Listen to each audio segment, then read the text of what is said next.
Hello বন্ধুরা, welcome back to Priyanka JoJo blog. তো কেমন আছে সবাই? আশা করি সবাই খুব ভালো আছো, আমিও ভালো আছি আর সবসময় ভালো থাকবে। আজকে হচ্ছে রবিবার আর এখন বাজছে সকাল কটা বাজছে 8:20। আমার ব্লগটা শুরু করছি। উঠে গেছি অনেকক্ষণ, কটার সময় উঠেছি? 7টার দিকে উঠেছি।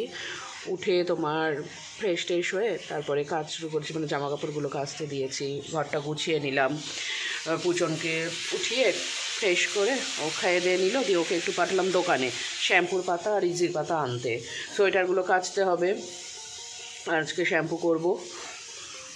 আজকে কিন্তু তুলনামূলকভাবে ঠান্ডাটা কম আছে, না তো আমি সকালবেলা একটু সোয়েটার ছেড়ে ঘুরে বেড়াচ্ছি, সেটা সম্ভব হতো না। ঠান্ডাটা তুলনামূলকভাবে কম আছে। আর এইদিকে মা রান্না করছে, মা এখন রান্না টান্নাগুলো করতে পারছে, শুধু মাকে একটু সামনে আগিয়ে টাগিয়ে দিতে হচ্ছে। তুলি কাপটা নিয়ে যায়নি। এইদিকে হচ্ছে ভাত, আর এখানে পেঁয়াজ রসুন সব কাটা আছে। এখানটায় হবে হচ্ছে আজকে বাঁধাকপি বানাচ্ছে মা বাঁধাকপি। এটা একদম সকালে আর রাত্রে দুবেলাই হয়ে যাবে। অনেকটা বাঁধাকপি, একটা গোটা বাঁধাকপি এনেছিল। আর এইদিকে একটা কালকের আলু সেদ্ধ আছে, এটা জিমি হয়ে যাবে। আর এই কালকের তরকারিটা অনেকটা বেঁচে গিয়েছিল, সেটা ও জিমির জন্য। তাহলে আমি একটা ওই সিদ্ধ টিদ্ধগুলো কেটে রাখি। তুমি পরে কুকারে তাহলে একসাথে বসিয়ে দিও।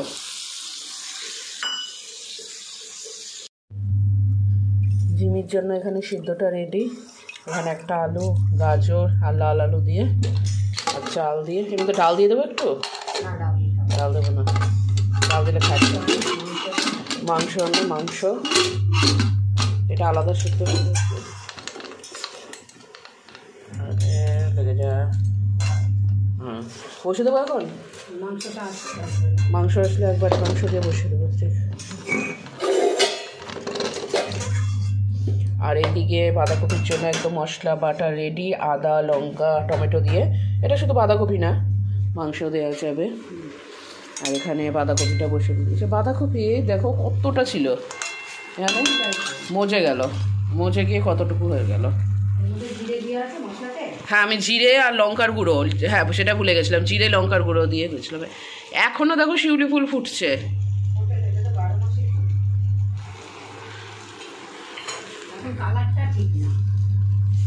আর পরিমাণে অল্প, আর বাকি সময় প্রচুর শরৎকালে প্রচুর ফোটে। এটার মধ্যে জিরে বাটা দেওয়া আছে, জিরে বাটা বলতে জিরের গুঁড়ো আর লঙ্কার গুঁড়ো দিয়ে একবারে পেস্ট করে রাখা আছে। আমি জামা কাপড়গুলো মেলে আসছি। আর এই দেখো তোমাদের কারো বাড়িতে এইরকম আলসেমি ছেলে আছে? এই যে অনেকে বলো জিমিকে দেখতে পাও না, এই যে জিমিকে দেখতে পাওয়া যায় না, জিমিকে পাড়ার লোকও দেখতে পায় না, পাড়ার লোকও খোঁজ করে তোমাদের বাড়ির জিমিটা কই। এই যে আমাদের বাড়ির জিমি, এই যে এরকম করে ঘুমাচ্ছে সারাদিন আমাদের বাড়ির জিমি এরকম করে ঘুমায়। 17 ইঞ্চির ওপর কাঁথা মুড়ি দিয়ে এরকম করে ঘুমায় সারাটা দিন। দিভাই পড়ছে এখন, ঘরে গিয়ে যদি চালিয়েছিস না কিল খাবি তুই। সারাদিন কোনো কিছু আছে, ভ্রুক্ষেপ নাই। খাওয়ার সময় হলে ডাক দিলে উঠে গিয়ে কষ্ট করে দয়া করে উনি খাবার খান। আবার এখন মেজাজও দেখায়, ওই যে মেজাজ দেখাচ্ছে। হ্যাঁ, মেজাজও দেখাবে, ঘুমা। আরেকটাও ঘুমাচ্ছে। এইখানে একদিকে হচ্ছে বাঁধাকপির ঘন্ট আর আরেক দিকে হচ্ছে মাংস। তো মাংসের মশলা টশলাগুলো একদম বেটে রেডি করে দিয়েছি, আলুও কাটা। মা শুধু একটু খুন্তি নেড়ে দেবে। মায়ের হাতের রান্না সে এতদিন খুব মিস করছিলাম। এখন মা একটু রান্নাটা করতে পারছে, তবে সব কিছু আগিয়ে দিতে হচ্ছে, মানে আগে বলতে সব কিছু গুছিয়ে দিতে হচ্ছে। মা শুধু নাড়ছে খুন্তিটা, ভারী জিনিস তো তোলা একদমই বন্ধ আছে। তো মায়ের হাতের রান্না আজকে বলতে গেলে অনেক দিন পর আরাম করে খাবো। একটু আগে আসলাম অফিস থেকে এসে ফ্রেশ হয়ে বসলাম। আর এই দেখো আসার সময় এই একটা গিফট কিনে নিয়ে আসলাম। এটা পুজনের কালকে জন্মদিনের ইনভাইট আছে ওর বান্ধবীর বাড়িতে। এই দেখো একটা দেখো কত সুন্দর ফুল করে দিয়েছে। ফুলটা খুলে নি কেন? ফুলটা খুলে নিবি কেন ছাগল? জন্মদিনে ইনভাইট আছে, ওর বান্ধবীর জন্মদিন আছে, কালকে যাবে, তো তারই গিফটটা কিনে নিয়ে আসলাম। আর এইখানে বসে ও একটা আঁকা প্র্যাকটিস করছে। এই 23 তারিখ মঙ্গলবার ওই দিন একটা ওর আঁকা কম্পিটিশন আছে, এই তোমার এইখানে মানে বহরমপুরের মধ্যেই, তো সেইখানে যাবে, তাই আঁকা প্র্যাকটিস করছে। ও স্যারকে আজকে আঁকা পরীক্ষা বলছে, আজকে আঁকা ক্লাস ছিল রবিবার, তো স্যারকে বলেছিলাম যে আঁকার দরজাটা লাগবে, ওদের স্যারকে বলেছিলাম যে স্যার আঁকার কম্পিটিশন এরকম নামটা দিয়েছে, তো এবার আপনি তাহলে একটা আঁকা ভালো প্র্যাকটিস করিয়ে দিন যেটাও আঁকবে। আর ওদের বিভাগে হচ্ছে যেমন খুশি তেমন আঁকো, এবার ওটাতেই তার জন্য স্যার একটা আঁকা প্র্যাকটিস করিয়ে দিয়েছে, সেটাকেই ও আঁকছে। এছাড়া আরও কয়েকটা দেখছে, এবার ওখানে গিয়ে যেইটা ওর সুবিধে মনে হবে সেটা আঁকবে। ওখানে শুধু কাগজ দেবে, হ্যাঁ, বাকি সব কিছু নিয়ে যেতে হবে। আমি আছি মানে হ্যাঁ, সে তো আমি নিয়ে যাব। এবার সব থেকে সুবিধা হয়েছে, আমি আরও বেশি নামটা দিয়েছি এই কারণে, কারণ ওই দিন মঙ্গলবার পড়েছে, আমার ছুটি থাকবে, কারণ লাস্ট মঙ্গলবার না, জানুয়ারি মাসে 5টা মঙ্গলবার পড়েছে, আর লাস্টের মঙ্গলবারটা হচ্ছে তোমার কি বলে, লাস্টের মঙ্গলবারটা অফিস থাকে, তো ওটা 30 তারিখ না 31 তারিখ পড়েছে, যা হোক লাস্ট মঙ্গলবার ওটা অফিস থাকবে। তো এই দিন এই 23 তারিখ মঙ্গলবার, এটা প্রজাতন্ত্র দিবস, এই দিন তো ওরও স্কুল ছুটি, আমার অফিস ছুটি, যেহেতু মঙ্গলবার পড়েছে সেহেতু আমার নিয়ে যেতে কোনো অসুবিধা নাই। 11টার সময় যেতে বলেছে, আজকে আবার ওখান থেকে ফোন করেছিল, বলেছে 11টার সময় চলে আসবেন। এবার 11টার আগে মানে 10:30টার দিকে বেরোতে হবে, একটু দূরে 10:30টার দিকে, দিয়ে কম্পিটিশন হয়ে গেলে তারপর বাড়ি চলে আসবো একে নিয়ে। আর তারপর আজকে আসার পথে তোমার নিয়ে আসছি, প্রদীপ কিনে নিয়ে এসেছি। কালকে তো জানোই রাম মন্দির উদ্বোধন, সবার বাড়িতে কালকে প্রদীপ জ্বলবে, তো বেশ সুন্দর একটা ছোট দিওয়ালি হয়ে যাবে, ছোট দিওয়ালি না বড় দিওয়ালি হবে অবশ্য, সবাই এই দিওয়ালিটা পালন করবে। আমি না ওই স্ট্যান্ডে লাগাই আছে, আমি স্ট্যান্ডটা বলতে কি এই হাতের যে ছোট ট্রাইপডটা, হ্যান্ড ট্রাইপডটা, এটা তো আমি ইউজই করতাম না, হাতে ধরে হয়ে যেত, আবার কি স্ট্যান্ডে লাগাবে এটাই। হ্যাঁ, দিয়ে কালকে তো হবে, তো এবার প্রদীপ জ্বালানো হবে সব বাড়িতে, তো আমাদের বাড়িতেও প্রদীপ জ্বলবে। আর কালকে কারা কারা প্রদীপ জ্বালাচ্ছ বাড়িতে অবশ্যই কমেন্ট করে বলো।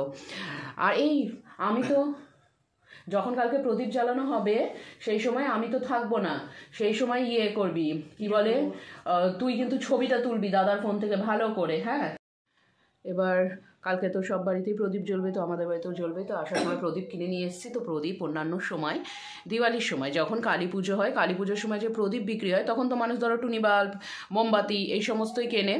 এইবার সেই সময় তখন প্রদীপ কিন্তু এক প্যাকেটে তোমার 11টা হোক 21টা হোক প্রদীপ থাকে, 11টা থাকলে 10 টাকা দাম নেয়, 21টা থাকলে 20 টাকা দাম নেয় সেই সময়।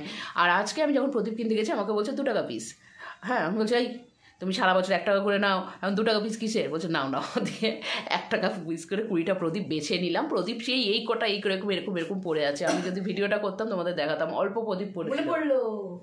কি প্রদীপগুলো এখন আর রং করতে হবে না, এখন আর টাইম নেই, কালকেই প্রদীপগুলো দিদু দেবে, সাজাবে সলতে দিয়ে, হ্যাঁ রাত্রে না, কালকে সন্ধ্যেবেলা প্রদীপ দেবে। আমরা প্রদীপ লাগালাম কবে আগে, রং করেছিলাম এই বছরই কালী পুজোর সময় প্রদীপের ওগুলো রং করেছিলি, জানুয়ারি এই বছর না আগের বছর 23-এ, মানে এই বছর বাংলার এই বছর, দেখো হ্যাঁ সেইটা বলছিলাম। এবার ওই প্রদীপগুলো কালকে লাগানো হবে, তো হ্যাঁ প্রদীপের দাম দিয়ে তারপর 20 টাকায় 20টা নিয়ে আসলাম, আর 1 টাকা পিস তোমার প্রদীপগুলো। আর কিছু কিছু প্রদীপ আছে ফুটো এরকম পড়ে আছে, মানে বাছাই, তাও তার মধ্যে কিছু ভাঙা প্রদীপ ছিল, তার মধ্যে বেছে বেছে আমি 20টা প্রদীপ নিয়ে আসলাম।